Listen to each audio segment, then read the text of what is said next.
जी हे hello one, कैसे हो आप सभी लोग। आई होप मेरे सारे भाई बहन बढ़िया होंगे।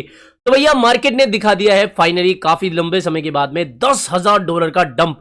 हाँ दोस्तों, काफी लोग इससे खुश हैं कि भैया हमने तो टॉप पे बाइंग नहीं करी थी। आपने लास्ट वीडियो में बताया था कि 92 के आसपास बाइंग बनेगी, तो वहां पे हमने बाइंग कर ली। और काफी लोग इस समय भी डरे हुए हैं, ना खुश है कि भैया हमने तो 98 के आसपास बाइंग बना ली है और अब देखो इतना डंप हो रहा है। क्या लगता है अभी बिटकॉइन का मेरे अकॉर्डिंग के कहां जा सकता है, ये तो हम चीजें डिस्कस करेंगे ही। लेकिन अभी मार्केट में जो एक अलग तरीके की हवा चल रही है ना कि वर्स्ट केस सिनेरियो कि अगर विंटर क्रैश आता भी है दिसंबर के अंदर तो बिटकॉइन कितना गिर सकता है, इसके बारे में भी हम बात करेंगे। इसका थोड़ा सा आइडिया आपको पहले से ही है, थोड़ा सा आपको और याद दिला दूंगा। साथ ही मार्केट की जो भी इंपॉर्टेंट अपडेट्स आई है उनको भी इस वीडियो में डिस्कस करने वाले हैं। तो चलते वीडियो को शुरू करते हैं। और मेरे भाई, अभी तक आपने हमारे ऑफिशियल टेलीग्राम चैनल को ज्वाइन नहीं करा है, जिसका लिंक आपको इस वीडियो के डिस्क्रिप्शन बॉक्स में मिल जाएगा, तो जाके ज्वाइन कर ही लो। मार्केट की अगर कोई भी इमरजेंसी अपडेट आती है, कोई कॉइन डीलिस्ट होने वाला होता है, कुछ भी अपडेट, मैं जरूर से वो सारी इमरजेंसी अपडेट टेलीग्राम पर आपके साथ शेयर कर देता हूं। तो इस बात का ध्यान रखना, आपको इसका डिस्क्रिप्शन बॉक्स में लिंक दिया गया है, जाके ज्वाइन कर लेना। सीधे बात करते हैं पहले बिटकॉइन के बारे में। सब इस वीडियो को जाके देखो, आपको ये लास्ट वीडियो है हमारा, पिछला लास्ट वीडियो, इसको देखने के बाद में आपको पता लगेगा कि हमने क्या डिस्कस करा था। हमने इस वीडियो में डिस्कस करा था कि भाई साहब देखो, बिटकॉइन इस समय ना तो हमें लॉन्ग शॉर्ट करना है। हालांकि मैंने जिस दिन ये वीडियो अपलोड करा था ना, ऐसा नहीं है कि सारी अच्छाई बताई जाती है। मैंने कहा था कि शॉर्ट नहीं करना है मार्केट को, क्योंकि मेरे अकॉर्डिंग लग रहा था कि भैया फिलहाल इतनी जल्दी तो मार्केट नहीं गिरेगा। एटलीस्ट 99 के आसपास से बिटकॉइन को एक अच्छा खासा रिजेक्शन मिल सकता है। लेकिन बिटकॉइन ने तो 98,900 के आसपास से ही एक तगड़ा डंप दिखा दिया। उसकी वजह क्या थी? उसकी वजह भी आपके साथ मैंने टेलीग्राम पर शेयर कर दी थी। वो था ये वाला ट्वीट, माइक्रो स्ट्रेटेजी ने अब तक की सबसे बड़ी बाइंग कर डाली है, यानी कि 55,500 बीटीसी उन्होंने बाय करे। और जिस रात को यह खबर निकल के आई, उसी रात के कुछ घंटे के बाद में बिटकॉइन में हमें एक लगातार डंप देखने को मिला।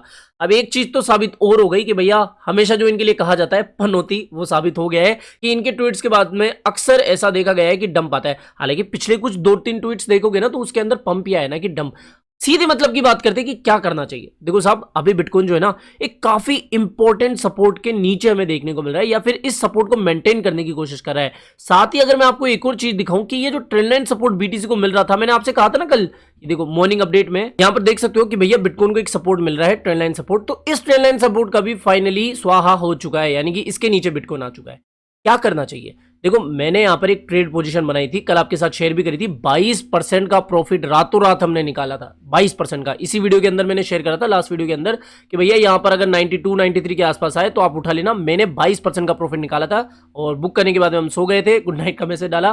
तो ये तो एक चीज थी कि भैया एक अच्छी ट्रेड में मिली थी। अब क्या हो सकता है? देखो सब, अभी मैं यही कह रहा हूं कि बिटकॉइन को थोड़ा सा वेट एंड वॉच की सिचुएशन में छोड़ो, जल्दबाजी में कोई ट्रेड नहीं लेना है। इस वीडियो में मैंने आपको यह बताया हुआ है कि साहब 30 नवंबर को एक थोड़ा और करेक्शन हमें देखने को मिल सकता है। इसके पीछे का कारण आप चाहे एस्ट्रोलॉजिकल कारण देख लो, कि मैं उसके बारे में डिस्कस नहीं करूंगा, काफी लोग उसको नहीं मानते, तो उसके ऊपर नहीं जाएंगे। लेकिन मेरा ऐसा मानना है कि दिसंबर के आसपास वापस से बिटकॉइन आपको एक मौका दे सकता है, क्योंकि यहां पर फियर एंड ग्रीड इंडेक्स के अकॉर्डिंग क्या चल रहा है? अभी भी ग्रीड चल रहा है।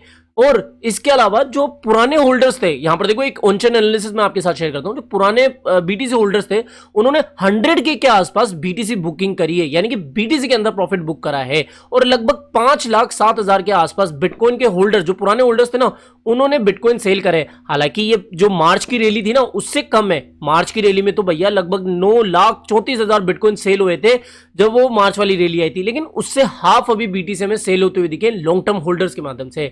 तो इसका क्या मतलब है कि भैया बहुत सारे लोगों ने, जिन्होंने लगभग 30,000 या फिर 20,000 या फिर 15,000 के आसपास बिटकॉइन बाय करे थे, उन्होंने 100 के आसपास प्रॉफिट बुकिंग करी है, जिसकी वजह से करेक्शन देखने को मिल रहा है। क्या करना चाहिए? क्या आज बिटकॉइन बाय करे?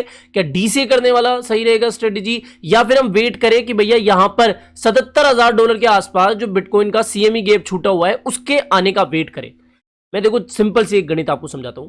कई बार क्या होता है कि लोग ये समझते हैं कि साहब हमें तो हमारे इसी एग्जैक्ट पॉइंट पे आए तभी हम खरीदेंगे। वो सही है, चलो अपनी अपनी स्ट्रेटेजी होती है, लेकिन मेरा ऐसा मानना है कि अगर मान लो बिटकॉइन यहां पर नहीं आता है, ठीक है, तो फिर क्या होगा? इससे अच्छा आप क्या कर सकते हो कि $88,000 से या फिर $90,000 से ही आप अपनी जो डीसीए स्ट्रेटेजी है वो स्टार्ट कर सकते हो। अगर आप कम लेवरेज के साथ में डीसीए करोगे ना और क्रॉस के अंदर रखोगे, तो भैया आपको लिक्विडेशन का इतना डर नहीं होगा, क्योंकि बाद में आप मार्जिन ऐड करके अपने लिक्विडेशन पॉइंट्स को और नीचे कर सकते हो। तो मेरा ऐसा मानना है, वर्स्ट केस सिनेरियो मेरे मुंह से भी सुनना चाहोगे तो वो चीज हमने बहुत पहले से डिस्कस करी हुई है कि $77,000 का लेवल हो सकता है वर्स्ट केस सिनेरियो, अगर और कुछ नेगेटिव अपडेट आ जाती है, ठीक है। और इससे नीचे जाने का इम्पॉसिबल है मेरे अकॉर्डिंग, तो मैं तो साफ बोल रहा हूं ना। और अगर गलत हो गया तो भैया सीधी बात करता हूँ, गलत हो गया तो हो गया। यहाँ पर ये वाला सपोर्ट रहेगा वर्स्ट केस सिनेरियो। अब भाई इसको वर्स्ट केस सिनेरियो मान के चलना है, ऐसा नहीं है कि आप बिल्कुल ही बाइंग करना नहीं भाई 90 के से स्टार्ट कर देना। 90 के से मैं मेरी पोजीशन बनाना स्टार्ट कर चुका हूँ, बाकी आपकी इच्छा। अच्छा, इसका गिरना डोमिनेंस के लिए भी एक अच्छी बात है, क्योंकि मैं आपको एक चीज बताऊं, डोमिनेंस हमें वापस से गिरती हुई देखने को मिल रही है। 58% के आसपास बिटकॉइन की डोमिनेंस आ चुकी है। इथेरियम की डोमिनेंस फिलहाल थोड़ी सी हमें इंक्रीज होती हुई दिखी है और सोलाना नंबर 3 पे या फिर टीथर नंबर 3 पे और सोलाना नंबर 4 पे चल रहा है। यहां पर 4 महीने का अप ट्रेंड टूटा है भैया, 4 महीने का अप ट्रेंड। 4 महीने का अप ट्रेंड का मतलब है कि कहीं ना कहीं पैसा जो है बिटकॉइन की प्रॉफिट बुकिंग के बाद में अल्ट्स में जा रहा है। दैट्स वाई अगर आप देखोगे ना, जो मैंने आपको लास्ट वीडियोस में कॉइन बताए थे, XAI, इसके अलावा मानता, इसके अलावा ईथरफाई, ये आपको थोड़े पॉजिटिव देखने को मिल रहे होंगे। तो यहां पर बिटकॉइन की डोमिनेंस का गिरना अल्ट कॉइन्स के लिए एक अच्छी बात है। और अगर आपको दिसंबर के अंदर थोड़ा सा और डिस्काउंट मिल जाए तो भैया मैं तो ये कहूंगा, जनवरी फरवरी आपको पता ही है कि क्या होने वाला है ट्रम्प की ओथ सेरेमनी के बाद, तो इस चीज के ऊपर क्या ही बात करूं। फेड ने ये भी कहा है कि सब, कल फेड के मिनट्स थे, उन्होंने कहा है कि सब इंटरेस्ट रेट जो है वो आगे और कट होती हुई देखने को मिल सकती है, क्योंकि इन्फ्लेशन जो है कंट्रोल में आ रही है, इंटरेस्ट रेट का प्रभाव भी हमें देखने को मिल रहा है। तो यहां पर फेड ऑफिशियल ने ये चीज भी क्लियर कर दी। साथ ही जिम क्रेमर जो है, वैसे जिम क्रेमर जो है अमेरिकन एक टीवी शो आता है, वहां पे फाइनेंशियल मार्केट के बारे में डिस्कशन होती है। तो पहले ये क्रिप्टो के बारे में बहुत नेगेटिव कहा करते थे, ये जो होस्ट है ना जिम क्रेमर, अब ये क्रिप्टो को होल्ड करने की बात कर रहे हैं, यानी कि क्रिप्टो को आपको बाय करना चाहिए, आपके पोर्टफोलियो में होना चाहिए, ऐसी ये बात कर रहे हैं। इसके अलावा यहां पर आप ये भी देख सकते हो कि ब्राजील जो है, अब देखो एडॉप्शन के लिए आज से भी अचानक से कल से 2-3-4 खबरें निकल के आई है। जैसे ब्राजील ने बिटकॉइन रिजर्व बिल पेश करा है, जो कि ब्राजीलियन गवर्नमेंट के हिसाब से एक अच्छी बात है। इसके अलावा मोरक्को ने भाई साहब काफी लंबे समय के बाद में फाइनली 2017 के बैन के बाद में 2024 के अंदर ऑफिशियली लीगलाइज कर दिया है क्रिप्टो करेंसी मार्केट को। तो ये भी एक कहीं ना कहीं अच्छी बात है। ना सिर्फ ये, बल्कि यूके ने भी अपना रोड मैप जारी कर दिया है कि 2026 तक ये भैया क्रिप्टो को लीगलाइज कर देंगे, यानी कि जो रोड मैप है, जो रेगुलेशन है, वो यूके के अंदर आ जाएगी। और इसके बाद में हमारी इंडियन गवर्नमेंट क्या करती है वो तो आगे पता लगेगा ही।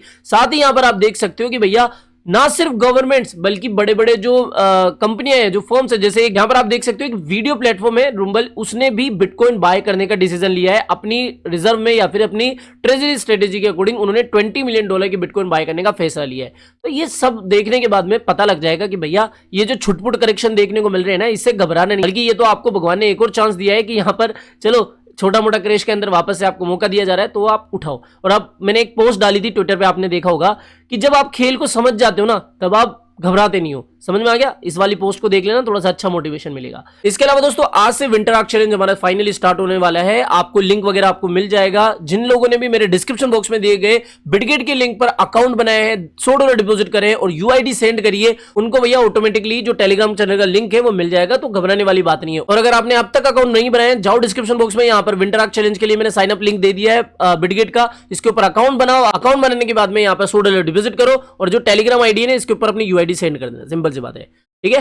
आई होप आज के वीडियो आपको पसंद आया होगा। तो वीडियो पसंद आया हो तो डेफिनेटली वीडियो को लाइक करना है, चैनल आप ही के काम करते हो, चैनल को भी सब्सक्राइब करके रखना है। मिलते हैं जल्दी नई अपडेट के साथ। जय हिंद, जय भारत।